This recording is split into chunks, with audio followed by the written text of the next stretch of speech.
Sometimes schools costs money. Until recently, in much of the developing world, even if there were schools to go to and teachers to teach classes, parents had to pay a fee for their kids to go to any school, including primary school. There were no free public schools. In some places, there still aren't, though over the past 15 years, almost all countries have eliminated school fees, at least for primary school. This is very different from families in relatively wealthier countries like the US who decide to pay for their sons and daughters to go to private schools because they could go to public school for free. In some countries, even if there aren't school fees, parents have had to pay for uniforms or school supplies before their kids are allowed to step foot inside a classroom, meaning school remains too expensive for many families. And knowing parents couldn't afford to send their kids to school, some developing country governments have built fewer or no schools in poorer areas, which helps explain why poor kids often have to walk the furthest to school.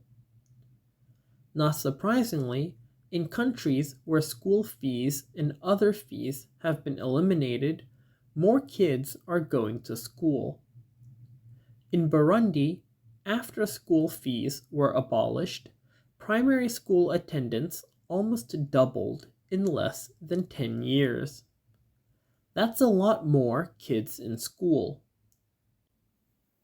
When the Nicaraguan government eliminated school fees and started helping poor families purchase the uniforms and school supplies their kids required, more than half of all kids in Nicaragua who had never been to school quickly enrolled.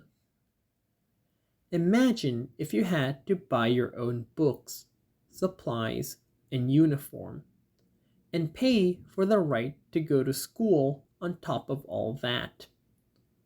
Only in your lifetime have things really started to change for primary school kids and families around the world. While it's free almost everywhere for kids to go to primary school, in many places, particularly in sub Saharan Africa and South Asia, families still have to pay for their children to go to secondary school. Remember, that's the equivalent of middle school and high school in the US. Not surprisingly, in places where people still have to pay to send their kids to school, any type of school, kids are less likely to be in or stay in school.